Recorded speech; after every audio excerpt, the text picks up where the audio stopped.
bữa choàng trên chiều thiên hoa ấm cun mà tế miên na mà tế yếm cả năm tòng nửa bữa mảng trên nửa bữa sờ trên sinh chiếu sờ trên bà dung sờ trên thai mê sờ trên bữa sáng mê y bùi đom oi tông tiểu hiếu oi lồng y bùi nhẹ linh quần lồng y bùi xin sinh chiếu chiếu tôi chiếu sấy bữa tổ yếm nhở mong hay bữa ta cao như hòa mong hay bữa sinh như hòa chiếu lành xin thiên hu y bữa chuy năm chiều bữa chiếu y bữa tinh y sư bữa ta cao amen.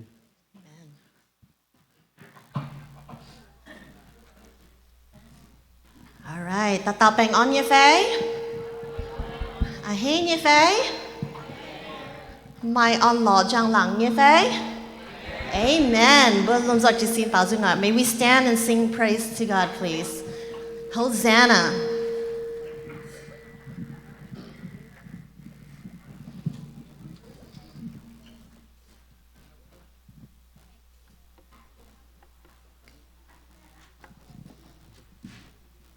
thô suy ở giờ tuần tiết tiếng rồi nó nhiều hơn mà tập ba tổng hợp là nên nó số công thô suy nhiều bữa chiều còn bảo dùng thanh thiên hoa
With our hearts full of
靠阮照灵应的我自爱的，站在我前心里的心切有夜光了不好也自不夜夜就靠我进入灵之应的我。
不罪的恶。 bố phụng họ tới xuân ổ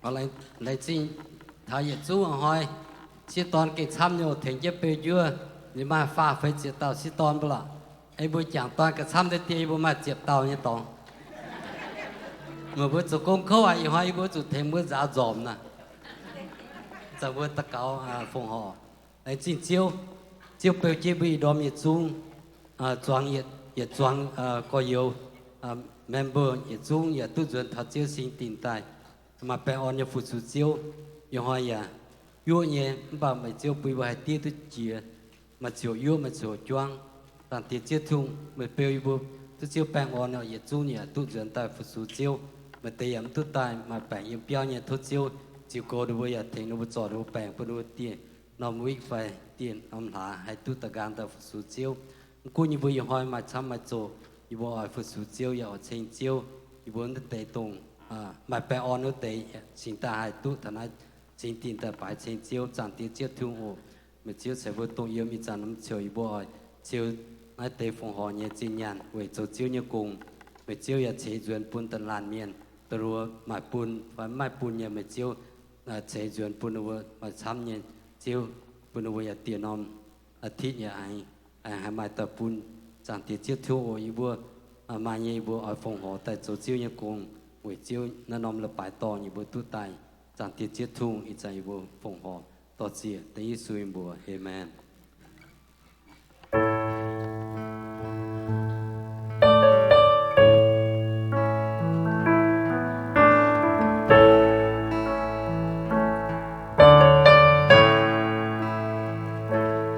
Chúa nhé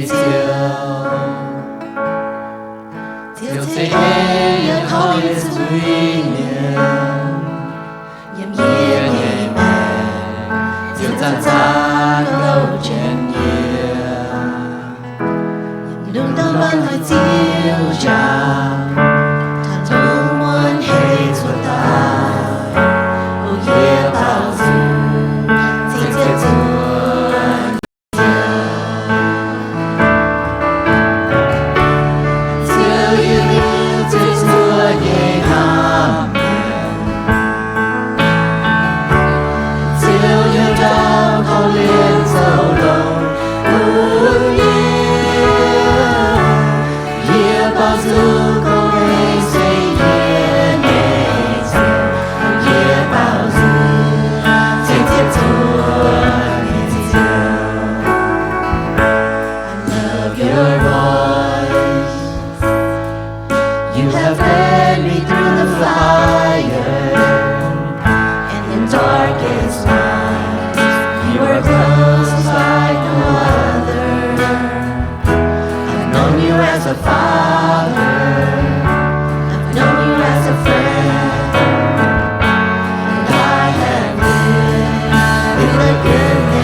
goodness of God.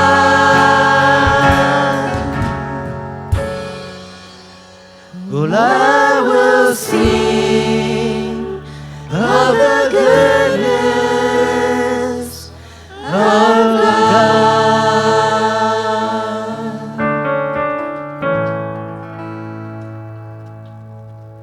Bữa anh làm giỏi chỉ xin bảo cả hai lại dừng ở John Hill Phu Su.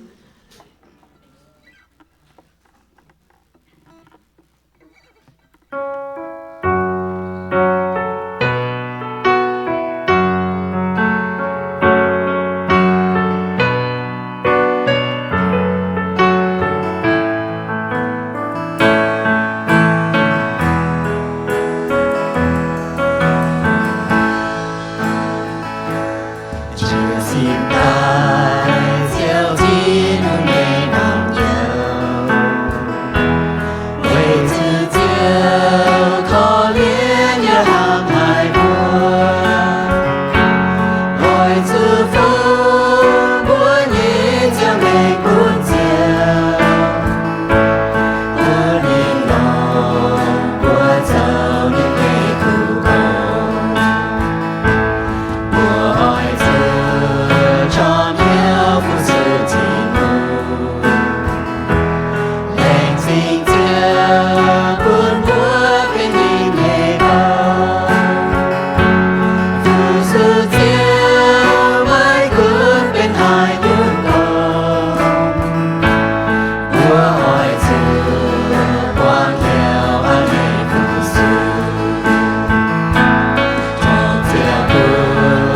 我长了复苏，走耶稣爱奔波的路，尊苦变命空爱冷点，本满面有苦就会救命，也爱这做了复苏的路，做心灵温差一见复苏，把定来我陪着我进入，我宁可今朝耶稣不救，多久不我长了复苏，走耶稣派奔波的路，尊苦变命空来冷点，本满面有苦就会救命，也爱这做了复苏的路。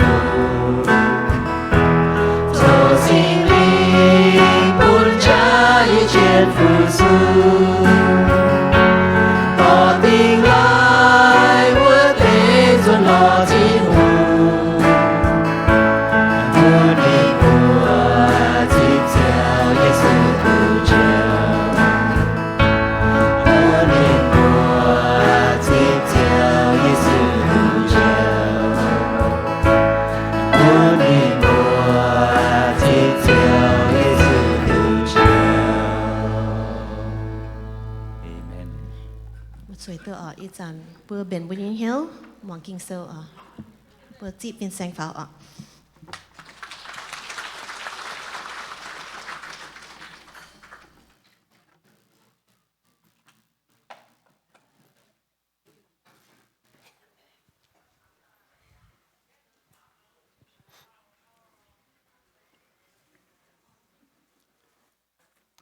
Good morning. Good morning. Bang ở đó bỏ. Hello. Where to ta? Can't see. Good morning. Hello. Good morning. Bang ở đó bỏ. Anh thấy nhẹ tiếp bữa miền mùa tối. Yếm cô yếm phát bị thảo chiếu như béo chiếu sinh tiền hùng ý đom quạt bữa mà chỉ lan hắn chẳng xiang nghe nó làng chính họ in hoi bữa anh thấy như phải bữa break the record for this month chỉ ta last month and this month bữa attendance 240 praise God in hoi nha attendance ni bé phê diệp làng chính bữa miền mùa tối giờ trong tôi tai chỉ bữa lan cơn yếm náiปุ่นเตกิฟังไฟมันใจยันนายยี่จุงอันให้จิบโอน่าจะเป็นบุญยี่เลยปาตองเป็นบุญยี่ตองอันให้ยี่จิบละลานเมียน welcome everyone here your attendance here or not we welcome you all this is your church this is your family be here every Sunday all right you agree with that thank you and chúng ta thank you nữaต่อจงยี่กวนbao dung trên thiên hùng trên tứ long hải con chom hiếu phục sự thiên hùng na nếu với bám thì dung yêu một người cho na buat buat chịu bang tông hiếu hải mạng thao ăn hoi cho như công đồ hai chom đồ hai yếu ya bua miền một tuổi chuang kết cho công về thiên hùng về ai bún bua mà tông yếm vậy ha. We thank you so much for yesterday couple days you guys working so hard to support the church because we have a place facility here. So we need to support our church and to have our building. Landing ở plan hay hà, quân dây gẹn chứ chăng? Chỉ ta landing mà lên chơi ya landing thảo về thảo này, tон yam phải Tiffany, nếu vui im hoang, chỉ kén tiếp chú ở Hnamv Thiên Hùng. Cho công yang kịp bang ya thành tứ long ni cho tiền用công yang kịp bang tanต่อจงha cho nhiên pianoต่อphảiជួយle bài họ bố con le bài mỗi buổi ngày mai cái tiền用công cho tứ long hay nên bữa im hoang cho cái dịp chúa Hnamv Thiên Hùng hàng hàng thảo phiên sang nghe cha hồ nên cho khu sĩ xuất đại bốn thảo yearยี่หาจอมเหี้ยวก็หามันดามตัวเสียเบียเจ้ากูเนี่ยและจริงหา Tiffany you and your husband what you did for the church and to me and my wife I really thankful to you God bless you and your husband and your family okay thank you for the gift you're giving me every time I receive from you God blessing you so much okay thank you all willing okay bye Thank you so much. Now we're back to Bible. Today in your message, I'm going to share today a little bit crucial. So I want to know that beforehand, you would have women more toy in high, making so you were say, the year pun tabua, gong tao. Niệm bùi nhé chuối bún thiên hùng confession before confess our sin to God bùa mà chia dùn bùa con cho nhớ chủ niệm chuối bún thiên hùng yếm tổng ya ya mà chẳng hồ buồn ham thằng này why do I have to confess sin before God I'm not wrong I'm not doing anything I'm not breaking the laws bùa in hoi nhé và na bùa lồng lồng tham mà cả hát tao chuối cho nai không còn bẻ chia. I want to ask you a question. You say you're righteous before God. I want to make sure you never lie before. Everyone lie, right? Tao mienh còn bẻ như phải. You agree, right? If you agree, today's message will teach us. Okay? So con bữa agree nhé, bữa con thấy nhé na in hoi kinh sâu như vậy hay giáo thảo bữa. Okay. All right, we're lom joy. Don't go to go just bow our head to pray. Chiếu thiên hùng lãnh trình chiếu như in lãnh trình hay chiếu thiên hùng, mà kinh lông hayไม่เป็นทินหุงเป็นเจียวไม่ปวดอีบัวลาลานเมียนอีน่าปามเกณฑ์เฉียมตุดเจียวอีบัวมตุนยุนอีน่าเสจางเจียวว่า mà chia dùn yêu con và tòng cho xì tòng yếm chiếu dùm hiền thô chiếu thiên hùng tỏ chia than chiếu như và kinh sâu in hoi yếm chiếu sục kỳ tử như bữa táo cáo amen amen lên trên thiên hùng ạ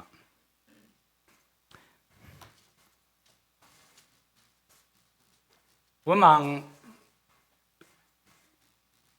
chỉ con và introduction láng nhiệm chuối bún thiên hùng với chủ bùa sẽ chuối miên yêu ở chỗ họp mấy cái khung ở thô quảng hăng bảo ở chủ hiếu tu mienh chuối sẽ mienh chuối. Confession is an agreement with God that you are a sinner and are willing to deal with it. It's not a matter of begging for forgiveness, but rather acknowledging that your sin is your sin. Bữa xưa này phải, sẽ có bữa chỗ tòng chuối nó tầm bữa như chuối nha, bữa như buồn nha, tiệt tóm thêm bữa đàm tòng bị nhau sao? Nói sẽ chỉ con và biểu mệnh bún bữa bị nhau thảo Bible Scripture. Johann sâu the yết rằng the bế yểm. Sẽ con bùa má chuối, nó sẽ đua cần hăng. Chiến lệ mấy yểm bùa nhé hiểu à? If we say that we have no sin, we deceive ourselves and the truth is not in us. Bùa mà hai tao con bùa má chuối phải chuối chứ nào? Who can say you have no sin? Giết xiên có in hoi bữa ta đàm chiếu im hoang phải chuối phải mà cha hồ bữa trong con chiếu hòa tòng mẹ nha ta đàm chiếu nè bữa trong mà chiếu hòa con hòa tòng mẹ hang nó bùa hát tao con bùa chạy chui miền phải yếm mai chui phải. Even today you came out from your cars driving to the church, maybe you might say something wrong too. Offense your husband or wife or your children already happened, you know. Kinh sâu như bà chiên nhân rồi buôn mạng tế ni lấy à. Sẽ con buôn mai chui, bằng lông ồ. Sẽ con buôn mai chui, với tầm miền, để yết, ni con bè. Ni con bè sẽ để yết, con bè sẽ đua chủ nín bùa can, chuối hỏi chủ bùa can, nhé chuối phải can tao miên nhé chuối, hay hỏi chủ bùa nhé mènh. Liars, the best liars, the most effective lie, first to themselves, sin hurt us, either our own sin or the sin of the other upon our lives. See, con bè là dùng ba bữa đua chủ bữa can, con bè liếm bà, yên con bè nia nào à? You already lied, but you said no, I'm not lying. See, hăng đồ này bữa dùng ba bữa con bè liu, đua chủ bữa can, con bè nhớ hòa na, yên hót con bè liu, gian hót là khu mẹ. Con chiến hòa na, con liu, yết liu yếm, thế ha. If you lie today, you forget tomorrow. But if you speak the truth, it will stay for you in whole life. Okay? Chiến hòa sẽ hắn này sẽ con bè miên, tên nhé chiếu, chiến lệ mà yếm bùa. Mày mà hay yang chiến lệ, ya xá lại con mày lông nghe, bùa mà hay tội tàng khu xì, chào bùa nhé chuối. The truth is not in us.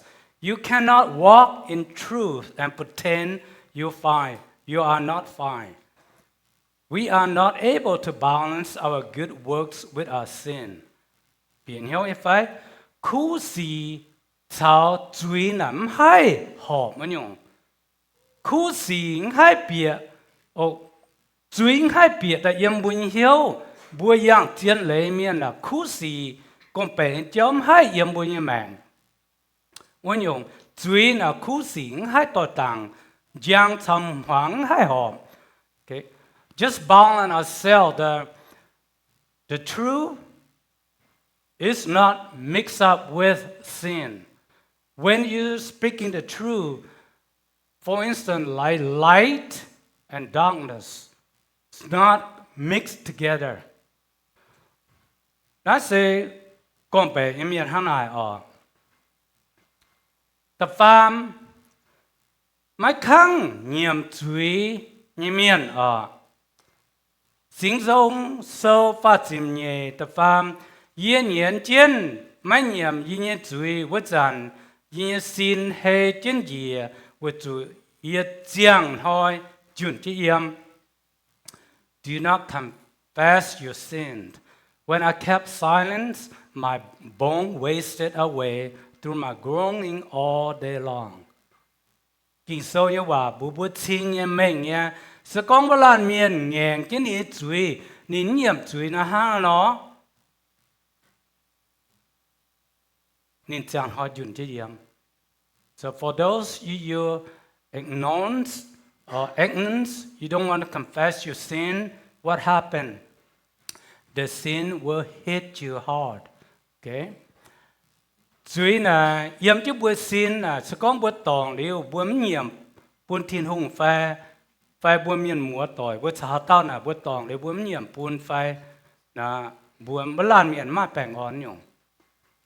Whoever breaks the law of God, they have sin in their hearts, they not confess to God or the friend whoever he offends to, that sin will hurt you, okay? Will hurt you. Number 4, thiên hùng quảng bún sinh dung số pha tiệm nhẹ chỉ yết hát tao số tòng chuy bà tu thiên hùng quảng gọi sự tu ni nhẹ chuy sót quảng vất tao mai on law. God forgiveness, blessed is whose transgressions forgiven, who is are covered. Kinh sâu mê nghe bùa bùa con hát tao miền tòng chuy nín nhiệm ní chuy na thiên hùng buôn bá lan miền mà on lò thiên hùng ya sót gọi ní chuy bữa xiêm này như phải. Are you believe that when you confess before God, God is faithful, forgive your sin and give you joy? Are you believe that? Sẽ con bữa im hang nè mà xong bữa tón bữa xía mà họp ta ta háo ta mày nghèn chi ta bung hiền yếm nha mày mà on lò như phải. Say for instance, you and husband or children, if you hurt each other, if you don't confess to each other, that night is hurt. You can't sleep, okay? Tấm kín thiên hùng nhé bùa ngát trên mây à. Mày nhé bùa chẳng hoi chẳng muốn ngát chi ye cha chít dình hang gai kong yu nhé chẳng hồ. No. God's hand on you for day and night. Your hand was heavy upon me. My strength was sapped as in the heat of summer. Kinh sâu con bố bố à. Sự con bố nhiệm chúi nhé miền là bố nhìn hiếu là gai chế gì à. Hang dùng lùng yu lùng yên hỏi mà biểu nó. Bố nhiệm chúi là bố mẹng gai ha nó. Bố nhé mẹng là mà thiên hùng sở bố yếm à. Thiên hùng bọt bố bến bất nhé gai nhé.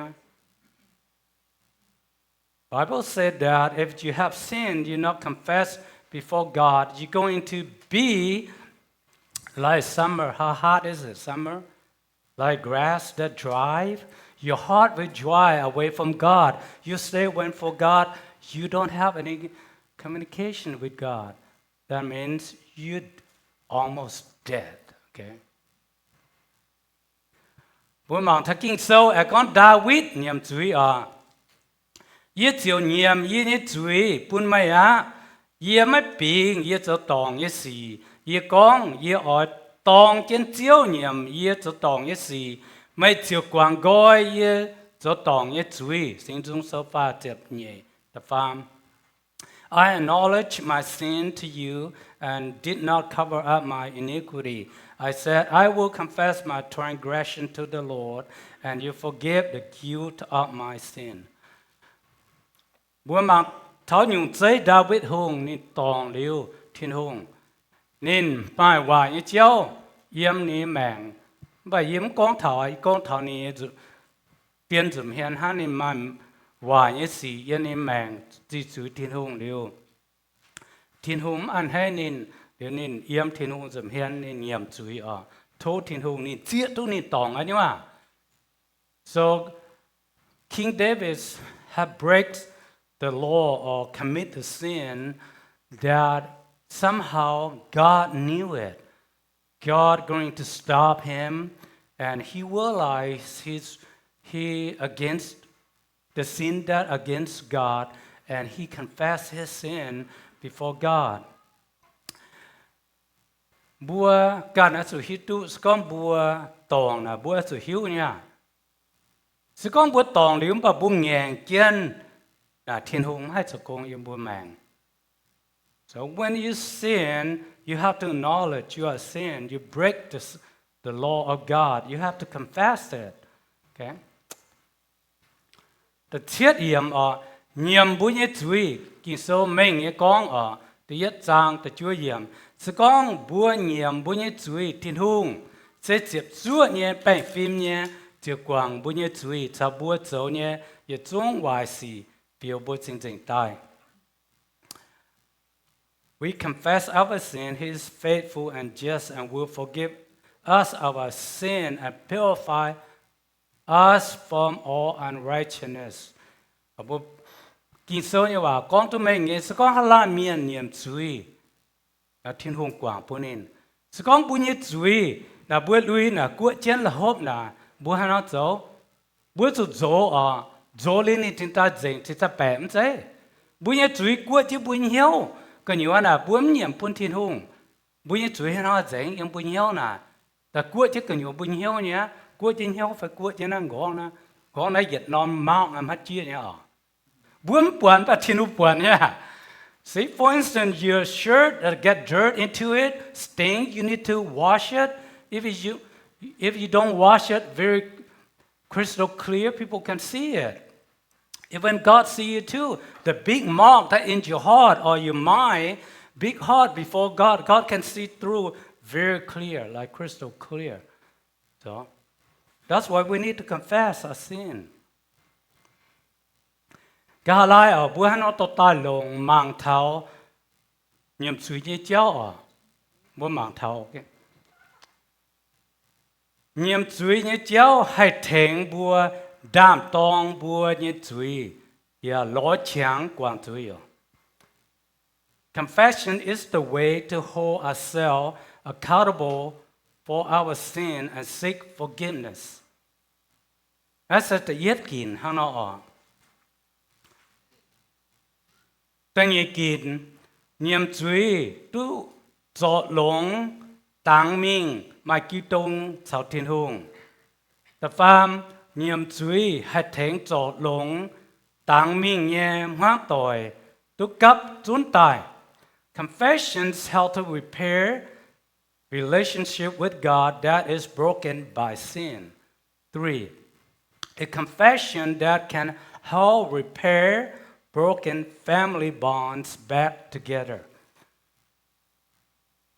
Nói sẽ hăng nó ở bữa mang thao tập phế nói hỏi nhiệm bún như chuy tầm anh hay chiều tụ thiên hùng quảng bún như chuy.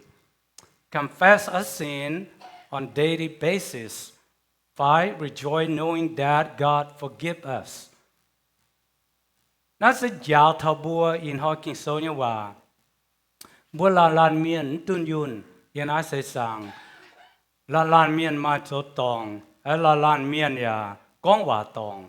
Yên ai sẽ sang. We're not perfect in the life, in this world, our society. We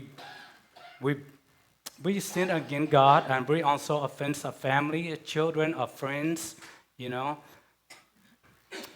That's kinh số như bà bùa hộ tai bùa tao tai lồng yếm bùa như mèng bùa chào bùa hóa tội bùa bua hamai peng on yam. So we learn from the work of God that can apply into your life. If you have any broken family, you will talk together, confess to each other. Family will get back together again.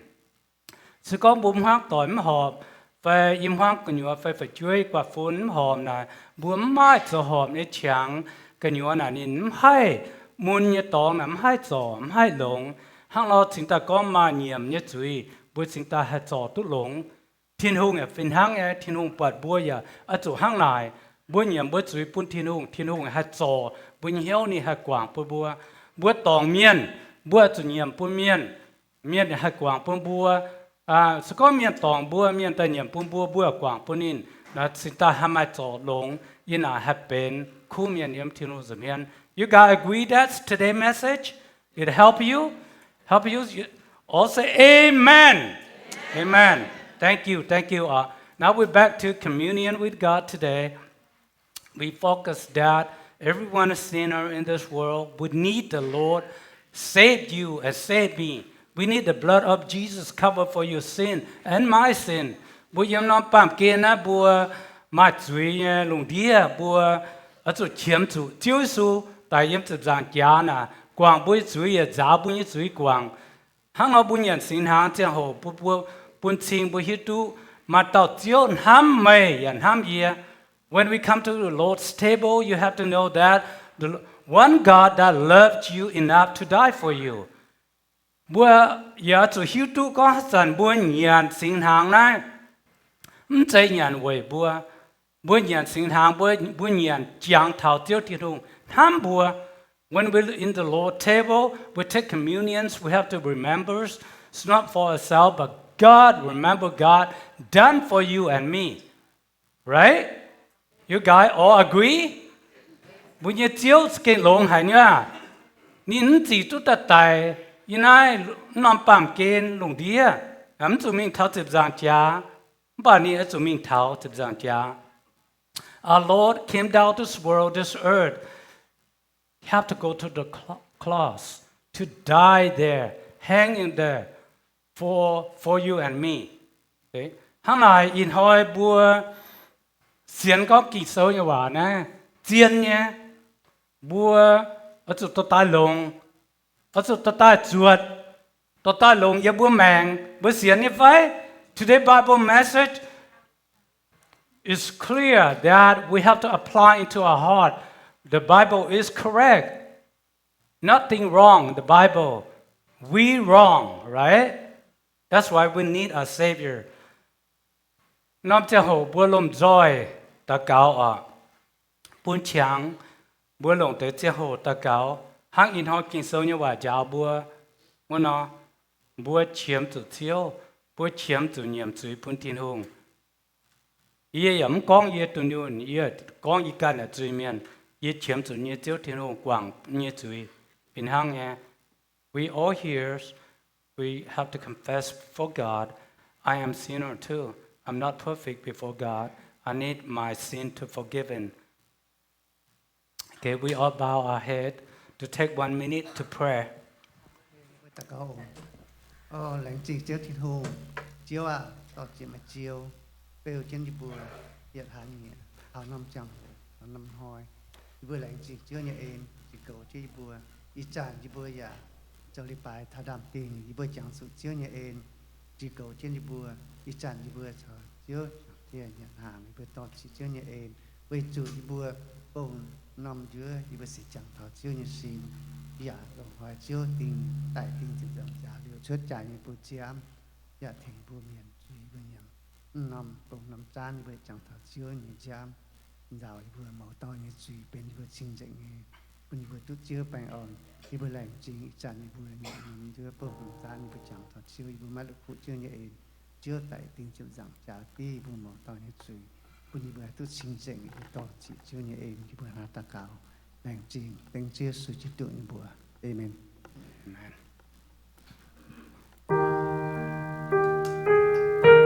Video.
trên mấy dạo dày yên nhị man chui diệu yếm nói ngày càng thành kia bên an ai làm gì